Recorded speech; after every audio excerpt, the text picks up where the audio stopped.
ಇವತ್ತಿಗೆ ಸರಿಯಾಗಿ 5 ತಿಂಗಳ ಹಿಂದೆ ಅಂದರೆ ಜನವರಿ 16ನೇ ತಾರೀಕು ಇಡೀ ರಾಜ್ಯವೇ ಬೆಚ್ಚಿ ಬೀಳುವಂಥ ಘಟನೆ ಬೀದರ್ನಲ್ಲಿ ನಡೆದಿತ್ತು. ಏನು ಹಾಡುವಾಗಲೇ ದರೋಡೆ ನಡೆದಿತ್ತು. ಈ ಸಮಯದಲ್ಲಿ ಶಿವಕುಮಾರ್ ಗುನ್ನಳ್ಳಿ ಎಂಬ ವ್ಯಕ್ತಿಗೆ ಏನು ದರೋಡೆಕೋರರು ಹೊಡೆದಂಥ ಗುಂಡು ಎದೆಗೆ ಬಿದ್ದು ತೀವ್ರವಾದ ಗಾಯಗಳಾಗಿತ್ತು. ಏನು ಶಿವಕುಮಾರ್ ಗುನ್ನಳ್ಳಿ ಅವರು ಸಾಕಷ್ಟು ಟ್ರೀಟ್ಮೆಂಟನ್ನು ತಗೊಂತಾರೆ ಹೈದರಾಬಾದ್ KR ಹಾಸ್ಪಿಟಲ್ನಲ್ಲಿ. ನಂತರ ಅವರು ಬಂದಮೇಲೆ ಯಾವುದೇ ಒಂದು ಉದ್ಯೋಗ ಮಾಡೋಕ್ಕಾಗದೇ ಇರುವಂಥ ಕಾರಣ ಅವರು ಸರ್ಕಾರದ ಬಳಿಗೆ ಹಾಗೂ ಜಿಲ್ಲಾಡಳಿತದ ಬಳಿ ಮನವಿ ಮಾಡ್ಕೊಂಡಿದ್ರು, ನನಗೊಂದು ಉದ್ಯೋಗ ನೀಡಿ, ಆರ್ಥಿಕ ಸಹಾಯ ನೀಡಿ ಅಂತ. ಈಗ ಏನು ಜಿಲ್ಲಾಡಳಿತ ಅವರ ಮನವಿಗೆ ಸ್ಪಂದಿಸಿ ಅವರಿಗೆ ಒಂದು ಉದ್ಯೋಗವನ್ನು ನೀಡಿದೆ. ಬನ್ನಿ ನಾವು ಶಿವಕುಮಾರ್ ಗುನ್ನಳ್ಳಿ ಅವ್ರನ್ನೇ ಮಾತಾಡ್ಸೋಣ, ಎಷ್ಟು ಖುಷಿಯಾಗಿದೆ ಅಂತ ಕೇಳೋಣ.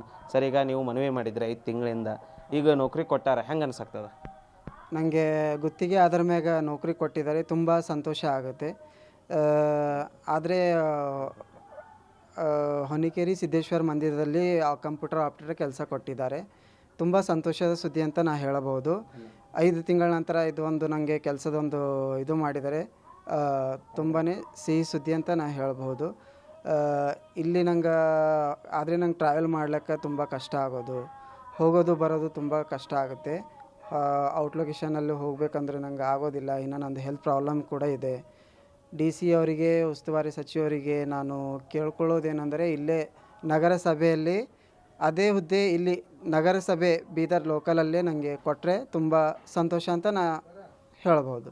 ಅಂದರೆ ನೀವೇನು ಬೀದರ್ ನಗರಸಭೆದಾಗ ಬೇಕಂತ ಕೇಳಿರಿ ನೀವು DC ಮೇಡಮ್ ಅವ್ರಿಗೆ ಏನರ ಹೇಳಿರಿ? DC ಮೇಡಮ್ ಅವ್ರಿಗೆ ನಾವು ಭೇಟಿಯಾಗಿ ನನಗೆ ಮೇಡಮ್ ಇಲ್ಲೇ ಬೀದರ್ ಲೋಕಲಲ್ಲಿ ನಗರಸಭೆ ಆಫೀಸಲ್ಲೇ ಕಚೇರಿಯಲ್ಲೇ ನನಗೆ ಕೆಲಸ ಕೊಡಿ ಅಂತ ನಾ ಹೇಳಿದ್ದೀನಿ, ಅವ್ರಿಗೆ ಮನವಿ ಮಾಡ್ಕೊಂಡಿನಿ. ಅವರು ಕೂಡ ನನಗೆ ಸರಿ ಸ್ಪಂದಿಸಿದ್ದಾರೆ. ನನಗೆ ಆಯಿತು ನಾನು ಮಾಡ್ತೀನಿ ಅಂತಂದು ಅಂದಿದ್ದಾರೆ ಮೇಡಮ್ ಅವರು ಕೂಡ. ಅದೇ ರೀತಿ ಏನು ನಿಮಗೆ ಆರ್ಥಿಕ ಸಹಾಯನೂ ಬೇಕು ಅಂತ ಕೇಳಿದ್ರಿ? ಅಂದರೆ ಹಾಸ್ಪಿಟಲ್ಗೆ ಲಕ್ಷಾಂತರ ರೂಪಾಯಿ ಖರ್ಚಾಗಿದೆ, ತಿಂಗಳು ಸಾವಿರಾರು ರೂಪಾಯಿ ಮೆಡಿಸಿನ್ಗೆ ಹೋಗ್ತಾ ಇದೆ. ಏನು ಸರ್ಕಾರ ಏನು ಹೇಳಿದೆ ಆರ್ಥಿಕ ಸಹಾಯಕ್ಕೆ? ಸರ್ಕಾರ ಇನ್ನೂ ಆರ್ಥಿಕ ಸಹಾಯಕ್ಕೆ ನಂಗೆ ಏನೂ ಸಹಾಯ ಮಾಡಿಲ್ಲ. ನನಗೆ ಮೆಡಿಸಿನ್ ಖರ್ಚು, ಆಮೇಲೆ ಹಾಸ್ಪಿಟಲ್ ಪೂರ ಎಲ್ಲ ಚಾರ್ಜ್, ನನಗೆ ಸಾಲ ಕೂಡ ಆಗಿದೆ. ಇನ್ನೂ ಕೂಡ ಆರ್ಥಿಕ ನೆರವು ಏನೂ ಆಗಿಲ್ಲ. ಭರವಸೆ ಕೊಟ್ಟಿದ್ದಾರೆ, ಆದರೆ ಇನ್ನೂ ಕೂಡ ಏನೂ ಆಗಿಲ್ಲ, ನೆರವು ಆಗಿಲ್ಲ. DC ಮೇಡಮ್ ಅವರು ಉಸ್ತುವಾರಿ ಸಚಿವರು ಭರವಸೆ ಕೊಟ್ಟಿದ್ದಾರೆ, ಆದರೆ ಇನ್ನೂ ಅದು ನೆರವು ಆಗಿಲ್ಲ. ಆಗಬೇಕೆಂದು ನಾನು ಮನವಿ ಮಾಡ್ಕೊಳ್ತೇನೆ. ಇದಿಷ್ಟು ಗಾಯಾಳು ಶಿವಕುಮಾರ್ ಗುನ್ನಳ್ಳಿ ಅವರ ಮಾತಾಗಿತ್ತು. ಅದೇ ರೀತಿ ಅವ್ರ ಕುಟುಂಬಸ್ಥರು ಅಂದರೆ ಅವ್ರ ಭಾವರ ಅಂತ ಜಗನ್ನಾಥ್ ಅವ್ರು ನಮ್ಮ ಜೊತೆಗಿದ್ರೆ, ಬನ್ನಿ ಅವ್ರನ್ನ ಮಾತಾಡ್ಸೋಣ. ಸರ್, ಈಗ ನೀವು ನೌಕರಿ ಬೇಕು, ಆರ್ಥಿಕ ಸಹಾಯ ಬೇಕಂತ ಕೇಳಿದ್ರಿ, ಈಗ ನೌಕರಿ ಕೊಟ್ಟಾರೆ, ಹೆಂಗೆ ಅನ್ನಿಸ್ತದೆ? ತುಂಬ ಖುಷಿ ಸರ್. ಯಾಕಂತಂದರೆ ಕಳೆದ 5 ತಿಂಗಳಿಂದ ನಾವು ಮನವಿ ಮಾಡ್ತಾ ಬಂದಿದ್ವಿ. ಮಾನ್ಯ ಸಚಿವರಿಗೆ ಆಗಿರ್ಬೋದು, DC ಮೇಡಮ್ ಅವರಿಗೆ ಆಗಿರ್ಬೋದು, ಮನವಿ ಮಾಡಿದ್ವಿ. ಅದಕ್ಕೆ ಸ್ಪಂದಿಸಿ ಕಡೆಗೂ 5 ತಿಂಗಳು ಆದರೂ ಆಗಲಿ ಪರವಾಗಿಲ್ಲ, ಆದರೆ ಒಂದು ಹೊರಗುತ್ತಿಗೆ ಆಧಾರದ ಮೇಲೆ ಹೊನ್ನಿಕೇರಿ ದೇವಸ್ಥಾನದಲ್ಲಿ ಕಂಪ್ಯೂಟರ್ ಆಪ್ರೇಟರ್ ಅಂತ ಹುದ್ದೆ ಕೊಟ್ಟಿದ್ದಾರೆ. ಮೇ 31ಗೆ ಆರ್ಡರ್ ಹಾಕಿ ಮನೆಗೆ ಪೋಸ್ಟ್ ಮಾಡಿದ್ದಾರೆ. ಆದರೆ ನಾನು ಈ ಖುಷಿ ಜೊತೆ ಅವ್ರಿಗೆ ಧನ್ಯವಾದ ಹೇಳ್ತಾ ಮತ್ತೊಂದು ವಿನಂತಿಯನ್ನು ಮಾಡ್ತಾ ಇದ್ದೀನಿ. ಅಂದರೆ ಇದೇ ಹುದ್ದೆಯನ್ನು, ಯಾಕಂದ್ರೆ ನಮ್ಮ ಮನೆಯಿಂದ 16-17 ಕಿಲೋಮೀಟರ್ ದೂರ ಇದೆ ಸರ್ ದೇವಸ್ಥಾನ. ಇವನಿಗೆ ಬೈಕ್ ನಡೆಸಬೇಡ ಅಂತ ಡಾಕ್ಟರ್ ಸಲಹೆ ಕೊಟ್ಟಿದ್ದಾರೆ. ಆ ನಿಟ್ಟಿನಲ್ಲಿ ದಯವಿಟ್ಟು ಇಲ್ಲೇ ಬೀದರ್ ನಮ್ಮ ಸಮೀಪ ಆಗುವಂಥ CMC ಕಚೇರಿ ಇದೆ, ದಯವಿಟ್ಟು CMC ಕಚೇರಿಯಲ್ಲಿ ಇದೇ ಜಾಬ್ ಕಂಪ್ಯೂಟರ್ ಆಪ್ರೇಟರ್ ಹುದ್ದೆ ಕೊಟ್ಟಿದ್ರೆ ನಾವು ತುಂಬ ಅನುಕೂಲ ಆಗುತ್ತೆ. ಅವನಿಗೆ ಯಾಕೆ ಕುಟುಂಬ ನಿರ್ವಹಣೆ ಅವನೊಬ್ಬನೇ ಜವಾಬ್ದಾರಿ ಇದೆ. ಎಲ್ಲಾದರೂ ವೃದ್ಧ ತಂದೆ ತಾಯಿಗಳಿದ್ದಾರೆ, ಪ್ಯಾರಲೈಸ್ ಆಗಿದೆ. ಹಾಗಾಗಿ ಇವನ ಜವಾಬ್ದಾರಿ ಜಾಸ್ತಿ ಇರೋದ್ರಿಂದ ದಯವಿಟ್ಟು ಅವರು CMC ಕಚೇರಿಯಲ್ಲಿ ಕೊಟ್ಟರೆ ನಾವು ಅವರಿಗೆ ಚಿರಋಣಿ ಆಗಿರ್ತೀವಿ.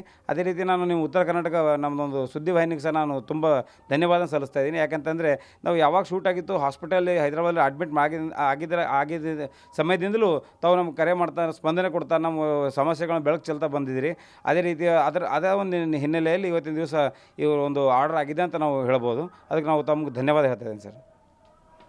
ಇದಿಷ್ಟು ಗಾಯಾಳು ಶಿವಕುಮಾರ್ ಹಾಗೂ ಅವರ ಕುಟುಂಬಸ್ಥರ ಮಾತಾಗಿತ್ತು.